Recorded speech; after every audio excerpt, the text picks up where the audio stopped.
In memory of the 105th anniversary of the first ever tank versus tank battle in history, the Battle of Villers-Bretonneux, near Amiens, France, April 24th, 1918.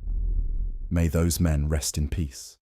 This was the first tour group the humans have permitted in their space since the Agrian War some 5 years ago. We were more than just a little bit indebted to humanity following the end of that war. A war that was fought over 700 years, brought to its end in barely 5.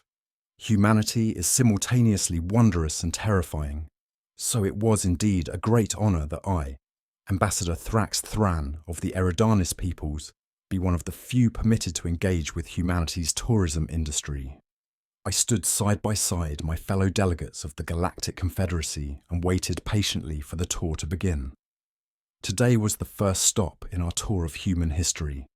It was something humans called a tank museum. So what exactly are we doing here then? Tank museum? Are they going to show us a collection of storage equipment then? The Taurian ambassador asked in an annoyed fashion. Don't be so cruel, Thantus. You owe these humans as much a debt as the rest of us do. The least you could do is humour them. Ambassador Kren from the Saranai snapped at him. Now, friends, let us not push the issue. We have a day off and are going to take a nice walk through the hallowed halls of history. I see no reason to whine. Let us enjoy ourselves and enjoy the buffet at the tour's end. I have heard human cuisine is beyond phenomenal. I responded in kind, calming the fears in my fellows. Query: this one wonders what this facility is. Is it a storage hub or warehouse? This one believes it too small to be a museum. Uran from the Johunti Imperium spoke next, his melodic voice titillating our senses. Our thoughts were interrupted by a human male, a very young one, approaching us. Good morning, everyone, he yelled out in a happy and friendly tone. My name is Marcus, and I will be your guide for this tour. If you would please follow me. He beamed a smile at us and beckoned us to follow him. Oh my, are all humans this intimidating? Kren whispered in my ear. Most of them, yes. The small ones are the real danger. I have been told they have the raw power of cuteness. Apparently, it can break gods, I replied, relaying what I have been told by others.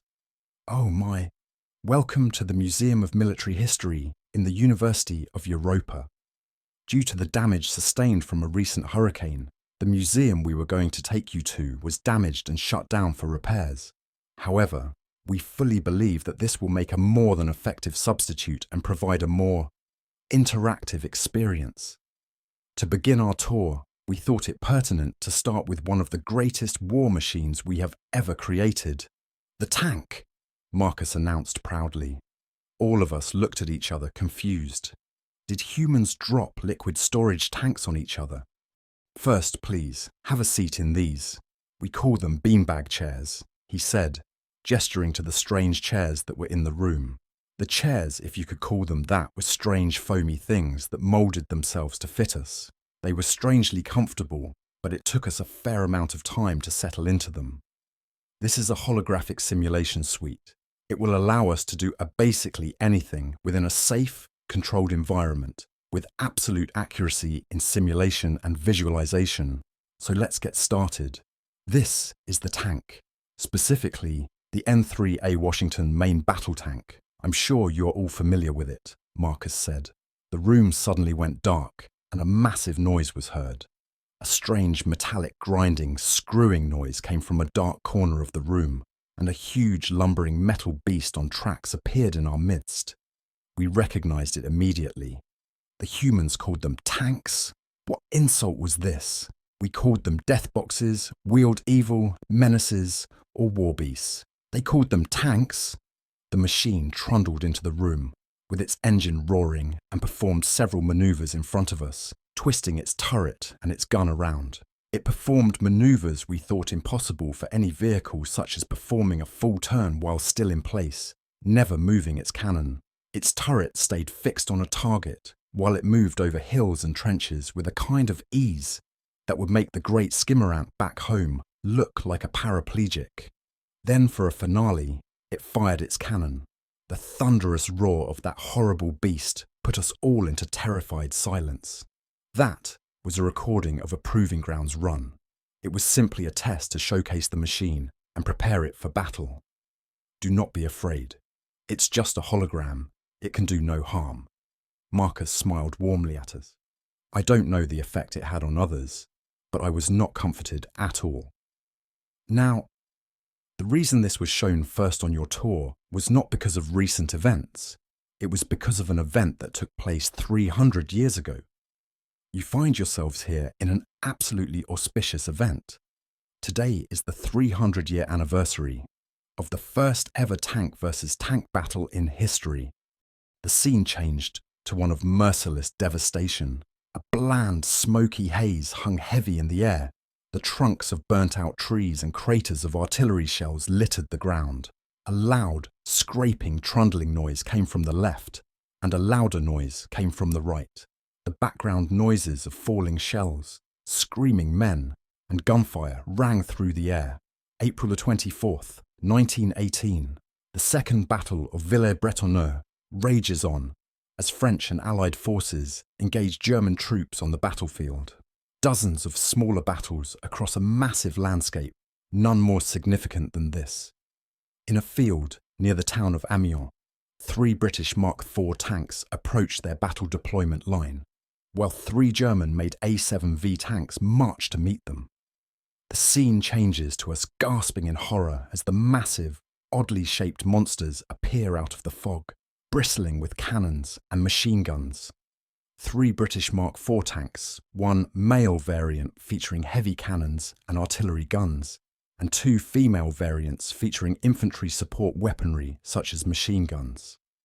Approaching them are 3 of only 20 A7V tanks ever built, armed with machine guns on all sides except the front, where an artillery gun is mounted. The slow-moving beasts, staggeringly slow, approached and spotted each other through the smog of war. We could clearly see massive fundamental differences in design on both sides.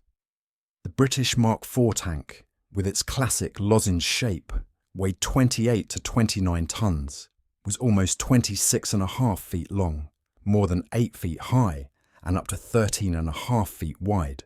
It had a crew of 7 or 8 and came in 2 versions. The male, with 2 6-pounder, 57mm guns mounted on each side, and 3.303 machine guns, and the female, with just 5.303 machine guns. Its top speed was a blazing 4 miles per hour. The German A7V tank weighed 30 to 33 tons, was more than 24 feet long, 10 feet wide, and more than 10 feet high. It had a crew of 18, a single 6-pounder, 57mm gun mounted at the front, and 6 7.9mm machine guns. The Germans called it the Monster. Marcus's explanation didn't make us feel any more comfortable despite his pleasant demeanour.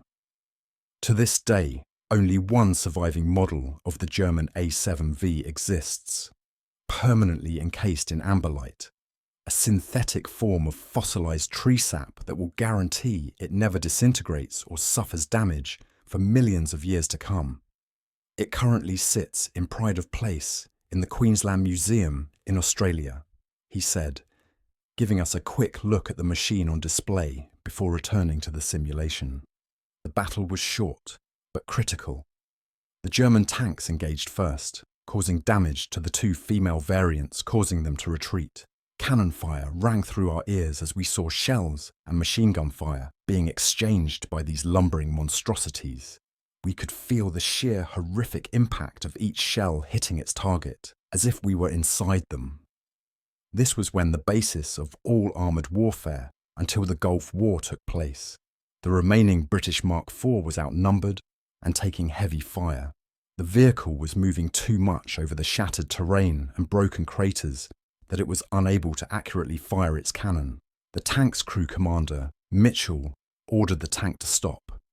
Mitchell's tank, now able to fire accurately, delivered 3 shells into one of the A7Vs, causing it to topple over. We watched as 3 heavy shells blasted through the armour plating like it was made of paper. All 7 of us shuddered in terror as we heard and felt the huge thunk of the machine toppling and hitting the ground. We watched as men poured out of the crippled machine and began to be hit by the Mark IV's machine guns. The Mark IV's crew began to panic, loading scattershot shells and firing at columns of advancing German infantry, because despite their victory, they were still in an active combat zone. German infantry attacks caused the crew to attack the other 2 targets, missing their shots. Miraculously, both the remaining A7V tanks retreated, allowing the crew to continue advancing. The scene showed the exchange of fire, followed by the agonizingly slow retreat of the 2 bigger tanks. Our minds were now scarred, even though some strange pixelation or blur covered each image, likely to stop us from ever seeing the true horrors of war. We still felt more than just a little bit uneasy, scared and sick at the sights. The battle continued. The Mark IV returned its advance and got stuck in a crater. By great luck, a follow-up attack was being launched nearby by a company of 10 British Whippet tanks. The British medium, Mark A Whippet, weighed 14 tons, was 20 feet long, almost 9 feet wide and 9 feet high. It had a crew of 3 4.303 machine guns and a top speed of slightly more than 8 miles per hour. The scene quickly changed to show an overview of this Whippet tank, followed by the scene changing back to the horrific noises of machine guns tearing through infantry. Even though it was censored by pixelation, we could clearly understand those tank treads were squashing humans as they moved around. The Mark IV continued its advance after repairs, and getting out of the crater, only to be engaged by another German A7V around 1,000 yards away. This time, the Mark IV's luck ran out, and it was hit by an artillery shell, disabling its track. At this point, the commander ordered its crew to abandon and retreat to the front lines. This was the very first ever tank versus tank battle in human history. We sat stunned, unable to speak. The pixelation was thorough, but the sounds and noises made us know exactly what was going on in there. Thus ends this part of the tour. For now, it's time for lunch. We understand you may feel a bit queasy, but we guarantee once you get some of our food near you, you will begin salivating in anticipation uncontrollably for a long time to come. If you will follow me, I will show you to the restaurant. His voice was chipper and happy. Then, on the way, we passed it, a granite stone slab with a bronze plate on it, with the words, "Never forget, Villa Bretonneau, 25000 casualties," engraved on it, as a tank sat in quiet vigil on a pedestal above it. Next to it were crosses onto of which hung old helmets. The nameplate said it was a Whippet tank. The entire group stood in a silent awe as the simple words "never forget" ran through our minds.